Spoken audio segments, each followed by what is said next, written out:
Hello guys, so today I want to walk you through my blueprint of zero all the way to getting funded using Propfirm. So for context, I've been trading for about 7 years, and out of the 7, 3 years have been purely in the Propfirm space. My first year in the Propfirm, they made a couple of errors. I blew a couple of challenge accounts, and I was able to get myself back on my feet, passed a couple of challenges. Right now funded over 6 figures and soon heading to 7 figures in prop capital. Done a lot of consistent payouts month after month, and I've also documented my journey online. Recently I showed one of my account statements of a $70,000 account managed for a full year consistently without blowing. So I believe I'm in a very good position to help you get an idea of the things you need to put right if you're still trying to get funded, so that you don't go through the same cycles of making errors and getting stuck in the process. So Propfirms for sure can be a pathway to helping you earn significant income as a trader if you're skilled enough. But most traders end up abusing them knowingly and unknowingly because they don't have the right skill or the right approach, and in the process they end up blowing a lot of challenges and wasting a lot of money. So Propfirm, for those who don't know, is basically a firm which is offering you leverage such that you can trade large amounts of capital. But the catch here is that you have to go through an evaluation or a test, and it's only after passing the test that you can get access to this leverage for you to trade with the company and potentially withdraw large profits. So a typical prop firm will require you to achieve 8% for phase 1 and 5% for phase 2, meaning overall you need to achieve about 13% for you to pass the test. But as you do this, you do have some limitations. Typically in a day you shouldn't lose about 5%, and overall you must never lose 10% of the initial balance. And most importantly, you do pay to take these evaluation challenges. Once you pass the challenge and get to your first payout, you should get refunded. But for most firms, if you fail the challenge, you never get a refund. So you see, if you approach the challenges with insufficient skill, there's a very high chance you'll keep on blowing a lot of money as you purchase these tests over and over without passing. So now that you understand some requirements or the targets of passing the Propfirm challenge, let's try to look at some of the things you need to have together if you are trying to get funded. So the first thing is you need to have an effective and profitable trading strategy. Now, before you even think of taking a Propfirm challenge, by this stage I'm assuming you're not a newbie. That's why I'm not even addressing things like learning price action. I'm assuming by this stage already you've been learning trading, you understand technical analysis very well, you're in a position to analyze and interpret the markets, but now you're trying to scale up your capital. So in this case, the first thing you need to have together is a strategy which is profitable and very effective. For your strategy to be profitable, you must have collected data and proven it works over the last 3, 4, 5 years. So by collecting data, you'll be able to get familiar with your strategy, understand how it works, make sure it's in synchrony with the type of Propfirm challenge you want to take, and this is the effectiveness I'm talking about, such that if your strategy gives you 10 trades a day and a Propfirm requires you to not lose 5% in a day, you should be able to look at your strategy and refine it in a way that, depending with the risk management you'll use, your strategy won't be blowing up your Propfirm challenges. You also want to look at it not just from the perspective of risk, but also from the perspective of profitability. If the Propfirm is requiring you to achieve 8% for phase 1 and 5% for phase 2, does your strategy show you over and over that it can achieve such returns? And if so, what timeline are we looking at? For me, my strategy usually shows me that at least in a quarter, I should be in a position to achieve all the 8 and 5% together, because most quarters I finish at about 14 to 15%. So as you're building your strategy and testing it out, you want to make sure there is proof that it can actually achieve the targets you are aiming for. And you don't need to achieve these monthly. As long as within a 2 to 3 month, even 4-month period, you can be able to pass all the challenges and get funded, then at least you are certain that the approach you are using is effective and profitable. With the strategy, make sure you also put it to the test, and by this I mean either trade a demo account at least for a month or 2, or trade a small live account with the aim to see, can I execute this strategy well enough and achieve the same targets on a small account like I'll be required to achieve on the Propfirm challenge. So let's assume you want to go for a $10,000 Propfirm challenge and you need to achieve 8% for phase 1. If based on your strategy you will be risking 1%, for you to achieve 8%, you need to gain at least 8R. That is in terms of the risk to reward ratio per setup. So that means open a small account, maybe a live account of $100 to $1,000, or open a demo account. Try to risk that 1% that you intend to risk on your $10,000 account, and see whether you'll be able to achieve that 8R for your phase 1. Try doing the same thing again, see whether you can achieve now the 5R for the phase 2. This means had you been trading that challenge account, you would have passed by now. So not only do you develop a strategy which is profitable and effective, put it to the test to make sure you've seen it already working, so that when you go to the market, you are very certain that whatever approach you are using is guaranteed to assist you pass these challenges in the long run. The importance of developing this strategy and putting it to the test is it will assist you get familiar with how your system is working. So when you go to the market, already you will be anticipating that based on my data, I expect to pass this account within maybe 2 to 3 or 4 months. Because typical traders take a challenge and within a month, if they have not passed, they start to get frustrated, then they want to start forcing trades. But if your data has already shown you it takes me about 2, 3 or 4 months to pass a challenge, if I'm 2 months in and I've only passed phase 1, I'll still know that I'm on track and I won't feel any pressure to try to pass it as fast as possible. Always keep in mind, you become a profitable trader first before taking a Propfirm challenge. It's not the other way around, where many traders try to take a Propfirm challenge and hope they'll be profitable. If you try to follow this approach, you might be lucky and pass 1 or 2 challenges, but eventually you'll end up blowing the account. And even if you get funded, you may never do a payout. Or you do one payout, then you end up blowing the next coming challenges that you'll be purchasing. So make sure you've worked on yourself and you are a real profitable trader first. Then you can go and apply the same skill in an evaluation challenge, because now you understand that it's just a matter of time before you can have the same results in your funded accounts. Now, after having all these things together, the second thing you want to do is find a beginner-friendly Propfirm and one that is repeatable. So by a beginner-friendly, I just mean try to go for a Propfirm that if you look at your rules versus the requirements or the targets for achieving the funded account, that is after passing your challenge, make sure all these things are making sense based on your strategy. For example, depending on your strategy, you might find that maybe you're a scalper, so you need a Propfirm that has very tight spread, so you want to check out for such things. You might find you're a swing trader, you can't go for a Propfirm that doesn't allow you to hold your trades over the weekend. So when I say beginner friendly, you want to make sure the rules are as practical as possible. We have things like consistency rule. If it's your first time taking a challenge or you're not funded yet, try to avoid firms which tell you things like having a certain number of days where you are consistently profitable. You might find a firm which is saying you must have at least 5 days where you made a certain amount of profit for you to pass the account, even if you've already hit the target. So try avoiding such things. Now, how do you find a good Propfirm? Even as I continue this video, you want to check out Propfirm Match, because this is the one place where you can compare different firms at a go. So once you visit Propfirm Match, you'll be in a position to compare different companies that exist. You can see what companies have been favorited the most by traders in the industry. And here you can do proper due diligence before deciding the firm you want to go for. The best thing with Propfirm Match is that you can actually filter.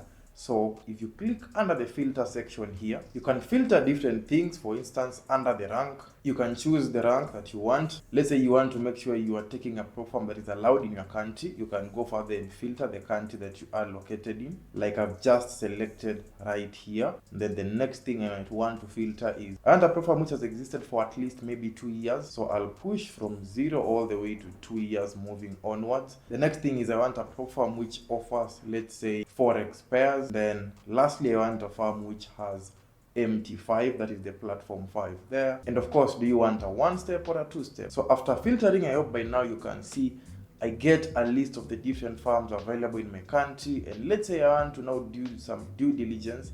I'll just look at any random firm on this page. I can see the number of years they've been operating. You can check out their challenges under this button here. What challenges do they offer? What is the profit split? How long does it take for you to get your payout? What is the daily loss? What is the profit target? So you can filter all this information here, and under the overview you can also see all the rules of this Propfirm. The most important thing, the consistency rule, whether they are applicable or not. And once you are ready, Propfirm Match even usually has some discount, and if there's any discount you will find it here. If there's a code for you to use as a coupon, it will assist you to purchase your challenge at a discount. So be sure to visit Propfirm Match as part of doing your due diligence as you select your next best Propfirm. And of course, I do have the links in the video description. So as we continue talking about Propfirms, try to make sure you go for a firm that is reputable and at the same time start with a smaller challenge size. So most traders have never even passed a single Propfirm challenge. They've never got funded, but you find them already trying to rush for those big challenge account size, 100,000, 200,000, and in the process you waste a lot of money. So what you need to understand is anything you can do on a small account, usually you'll be able to do it on a bigger account. It's just that you'll require more experience so that you can grow familiar with handling the figures as they get bigger. So I recommend always starting with a smaller Propfirm challenge if you are not funded yet, check a 5k, 10k, or even a 25k. Anything 25k and below, I consider that quite a small account for you to start with. This will help you to now start practicing slowly and allow you some room to even do some errors, because as you start taking your challenges, you need to understand that there's a possibility, even if you're a great trader, you might blow one or two challenges before you get funded.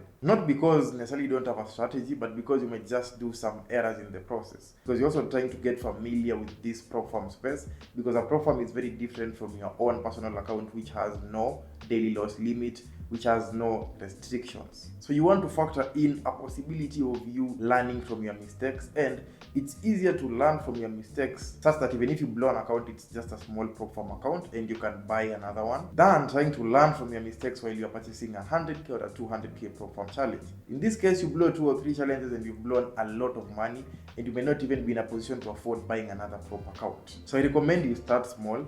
Take time to understand the prop trading environment and the conditions. However, once you pass your first small account, $5,000 to $25,000, get funded and do 1 or 2 payouts, I think by this point in time, you're quite experienced enough for you to now try purchasing a bigger account size. So you could go for a 50k, 100k account plus, and just try replicating the same thing you are doing on a small account, but on these bigger accounts. Another tip I always recommend, just for psychology purposes, because there are guys who are good at trading a 5k or a 25k, but anytime they get a 50, 100 or a 200k account, they start blowing that account up, because their psychology is not built enough for them to get used to seeing bigger numbers. So if you're this type of person and you know you're very good at those small accounts, keep trading your 10k account, but then purchase a big account like 100 or 200k, but go for a Propfirm that allows you to use a trade copier. So take your 200k account and attach it to your small 10k account, and be disciplined enough to not execute on your 200k, but instead keep executing on your small 10k account. Because on the 10k account, the same thing you'll be doing there will be copied on the large account, but now in proportion to the balance. So meaning if you risk 1% on the 10k, you'll also risk 1% on the 200k. And you can do this very, very well using a trade copier. I think I've done a video about this before. So if this is a psychological issue, you might want to fancy that approach, because eventually with time and experience you'll get used to the numbers, and whether you're trading a 200k account or a 500k account, it will just feel like the same thing. So now that you have an effective strategy and you found your Propfirm, you've taken a small account, the next thing you want to do is to make sure you're now trading it with a lot of discipline, following your strategy and executing as precisely as possible. Keep in mind, it's one thing to have a profitable strategy, it's another thing for you to replicate the same results in the market. The strategy is profitable assuming you will execute it well. So don't get to the market and now start being indisciplined. So one thing you want to make sure is you don't miss trades. Try to take all the trades that are respecting your rules, and try not to take any poor setup. Any setup that doesn't fall in line with the data you've collected, avoid taking that type of trade, because the goal for you is not to pass as fast as possible. The goal for you is to respect the strategy that you have, which has shown you that over time there is guaranteed profitability. So you're just trying to execute that and allow the probabilities to play out in the long term. As you execute precisely, the fourth thing you want to put in place is proper risk management, of course. One reason you're probably blowing accounts most of the time is because you are risking too much. So proper risk management is very dynamic. You have to look at it from different angles. The first angle is, if your strategy typically gives you 10 trades a day, you're not in a position to risk 1% a trade. Because if you risk 1% a trade and in a day you get 10 trades, it means for that day you risked about 10%. If you do that, there's a very high chance you might blow your Propfirm account in a day, assuming you have some losses. So you want to look at risk management from the perspective of, based on the setups I get per day or per week, and the daily loss I've been given, or the maximum loss I've been given by the Propfirm, how many trades can I take comfortably such that even if I lose a series of trades, I still won't have reached my daily drawdown or my maximum drawdown. So that's the math you want to do. For me, this is how I look at it, because for my strategy, I get very few setups in a month. So for me, let's take the daily drawdown and I divide by 5. So if my daily drawdown is 5%, divide by 5, that gives me 1 trade. So that means I can risk 1% per setup comfortably, such that for me to lose my 5% daily drawdown, I need to lose 5 trades in a day. And I know based on my system, I don't even get 5 trades in a day. Not even 5 trades in 2 weeks sometimes. So it's very impossible for me to breach that daily drawdown. So that's the first angle you want to look at your risk management. Second angle is, while you're building your system, you you want to make sure it has a very reasonable risk to reward ratio, because in prop firms, you will experience drawdowns often. One of the easiest ways to get out of drawdown is having a strategy with a nice risk to reward ratio. That's still part of managing your risk. Such that when I've taken 3 or 4 losses and I'm using a 1:4 risk to reward ratio or a 1:3 R, one trade is enough to recover all of my losses, if not most of them. If I get 2 or 3 winners, I've recovered all the losses and I'm back in profit, maybe even 3 or 4%. Because you won't always have a very high winning streak in the forex market. So what you want to substitute in this case is to make sure you have a nice risk to reward ratio incorporated in your trading strategy. The last thing you want to look at in your risk management is to be consistent with the risk bracket, such that if I risk 1% a trade, try to make sure you are risking the same percentage over and over. Don't risk 1% on this trade, then on the next trade you try to risk double, on the other trade you try to risk triple. If you do that, you'll have something called an inconsistent P&L curve, and it will become very difficult for you to have linear progress in terms of having that positive trading curve. That's why you find someone, they have a positive trading curve, they've made 3 or 4%. Next week, they blow up their account with just 2 trades. This is because in some trades, they were risking too much than they should. So try to have that same consistent risk, because even for your risk to reward ratio to be effective, it assumes you are risking the same amount every day, or rather the same percentage every time you get a setup. The final thing you want to have in place for you to make sure you stand a chance to get funded is very unpopular, but you want to have another stable income source besides trading. See, trading is a pathway to assist you to make that income from the market. But trading is not a very cheap career as well. You'll need some money to backtest once in a while. For example, you might want to pay for backtesting software. If you use a trade copier like me, you see you'll need some money for you to be subscribing to that copier.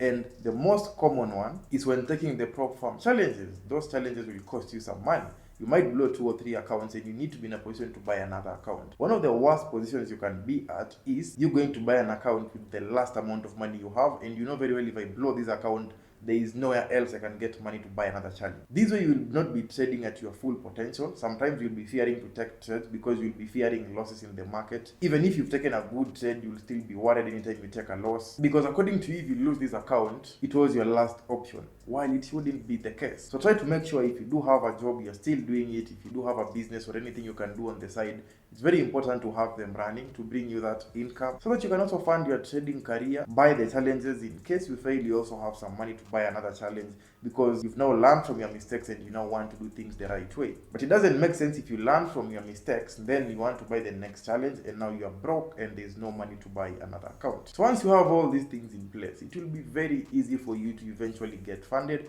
without feeling the pressure of trying to rush that process as much as possible. Most of the time, those guys who are patient in the market usually achieve the best consistent results. And things like having another income source will allow you to be patient. On the other hand, people who try to force it so much to make it as soon as possible remain in cycles of constant blowing their account, constant frustration, constant mistakes, and they never have any long-term positive progress. So make sure you have all these things in place and your journey to getting funded will be quite easier. Now that I've talked about all that, I'll just give you about 3 or 4 things, which is basically the opposite, that if you do wrong, there's a very high chance you'll not get funded. If you want to risk so much constantly, it will limit the chances of you getting funded. Second one is indiscipline, you not following your plan, you not executing the right trades, you missing setups. And the third one is you trying to trade without a proven system. Just going to the market, taking a challenge, but you've not collected any solid data to prove that you have an effective system.